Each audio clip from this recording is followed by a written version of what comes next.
Hello everyone welcome to my mini blog आज पनि फेरि म ब्लग स्टार्ट गर्दैछु मेरो डेली ब्लग आउँदैछ आज चाहिँ हामी के काममा जाँदैछौँ भन्दाखेरि जाडो खान जाँदैछौँ सागमा है हजुरआमा कता हिँडेको एकछिन एकछिन मलाई पनि मन जाने हो ढोका लाएर अब हामी जानु पर्यो साग कसले लगाइदिने आज मैले कस्तो राम्रो देखाएको छ हजुरआमा मलाई हेर्नु न मैले यो लगाएर मैले कस्तो राम्रो देखाएको छ हजुरआमा मलाई हेर्नु न मैले यो लगाएर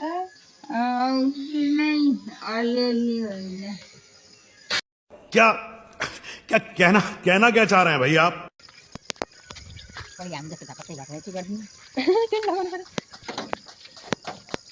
किन पहिलाको मान्छेहरूले चाहिँ नाकमा नि 2-3 लगाउँथे र हो हजुरआमा किन पहिलाको मान्छेहरूले चाहिँ नाकमा नि 2-3 लगाउँथे र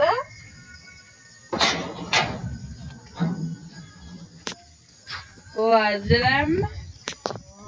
नाकमा 2-3 लगाउँथे हो ए एउटा माथि एउटा तल यस्तो बिचमा मम्मी उहाँ पुगिसक्नु भयो मैले बुलासिन लगाइरहेको थिएँ सबै लगाइदिन्छु त्यो पत्थर ब्लसन गर्दाखेरि सबै सुकालेर अनि खिचेर के भनेर त्यही पनि बेचेर बेच्नु भयो खायौँ बेचेर के भनेर त्यही पनि बेच्नु भयो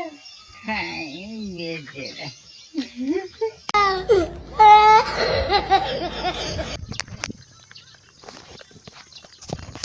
हजुरआमा कति छिटो हिँड्नु भएको यस्तो बुढी मान्छे भएर मेरो मेरो चप्पल जमजम हजुरआमा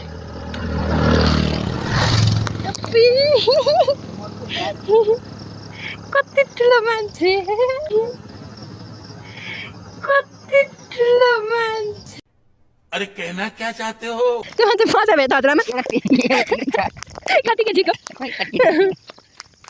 आलु बाख्रा के अरे खुर्पानी ए के अरे एबाट के भन्छ आल्चा भन्छ हाम्रो घरमा नि छ आल्चा कति ठुलो ठुलो हाम्रो यहाँ सागको झारमा त सागै छ मम्मीले कहाँ गोड्नु भएको साग ए यो झार गोड्न बाँकी भएको साग यो बिचको एउटा झार गोडेको साग यही साग भनेको मम्मी 10-12 दिनमा हुन्छ भनेको अब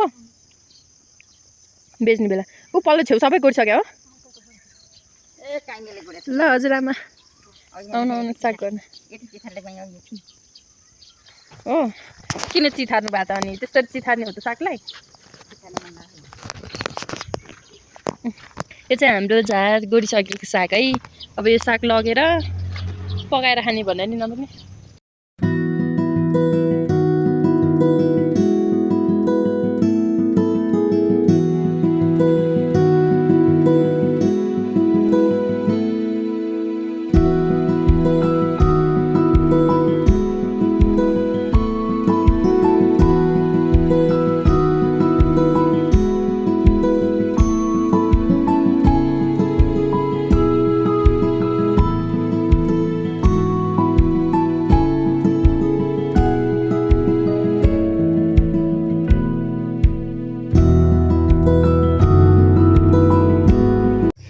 गाइस साग गोडेर यस्तो भयो साग मात्रै छ अब चाहिँ है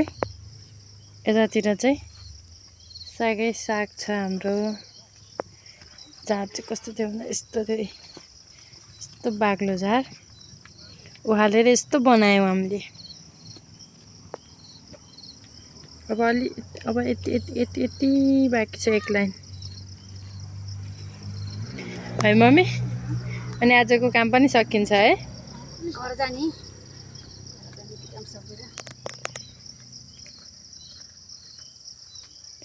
झार गर्न मजा आइरहेछ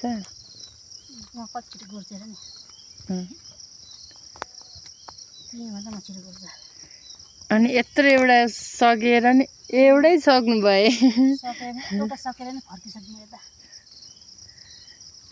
फर्किनु भएको छैन मम्मी एउटा सक्नु कति बाँकी छ यो एक ड्याङ छिटो गर्दैछु नि त छिटो गर्दैछु नि त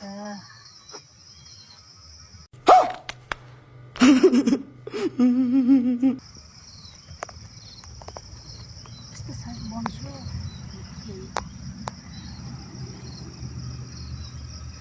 राधे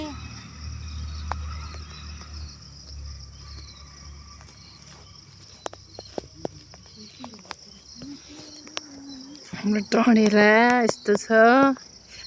ड्याडीले बनाउनु भएको है यो त नयाँ रहेछ है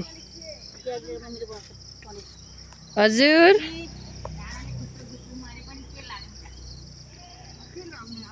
उडाउँदै उडाउँदै अच्छा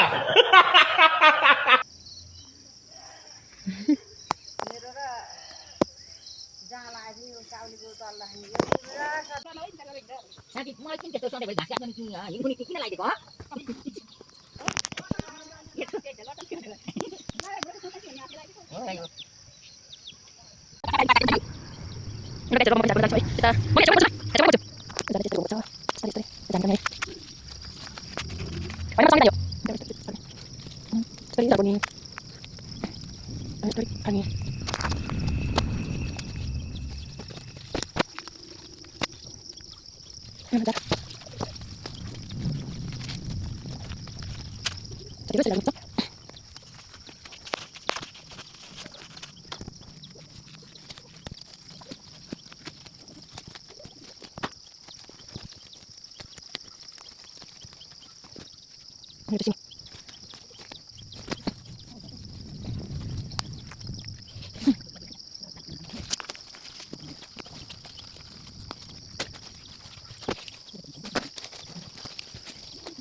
मम्मी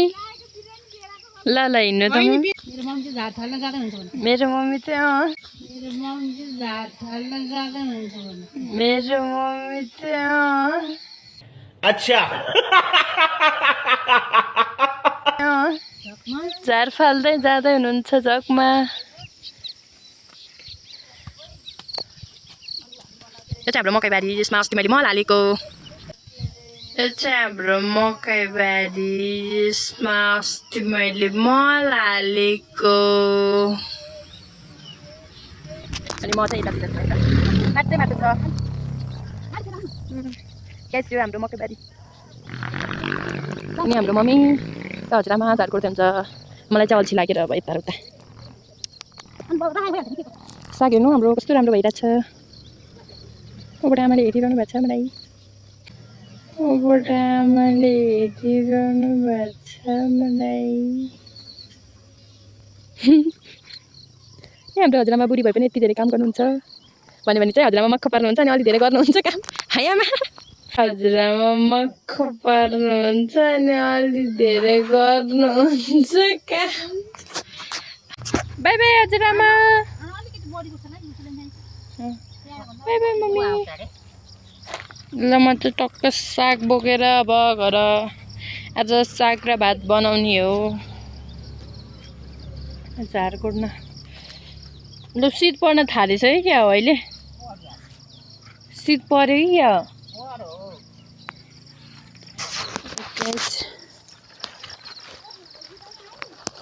हो साग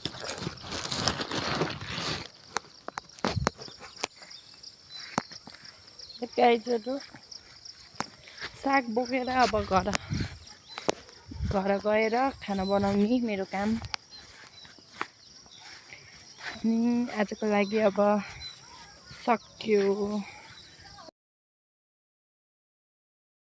त्यो चाहिँ खुर्सानी पाकिरहेको छ क्या, आलु बाख्रा। यहाँ म आलु बाख्रा टिप्न जान लागेको। कस्तो खानु मन लाग्यो आलु बाख्रा। त्यो गाडीमा त जे पनि हुनसक्छ हेरेर पऱ्यो। अनि मेरो सर्प रहेछ भने म फेरि यस्तै डर लाग्छ सर्प देखेर। कस्तो पासेको त्यो फर्सीको पातले। ए हाम्रो आलु बाख्रा यस्तो भएछ है, यस्तो रहेछ तपाईँलाई। कस्तो अमिलो अनि यो पनि भएछ है, यस्तो छ आलु बाख्रा। फलेको छ, फल्न चाहिँ अलिअलि। मलाई चाहिँ यति भए पुग्छ आजलाई, यति भए पुग्छ। गाडी गाडी आउनुपर्छ।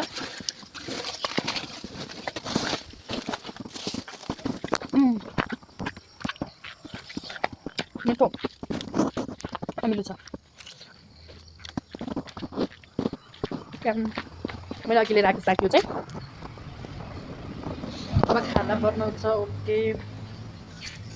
By by.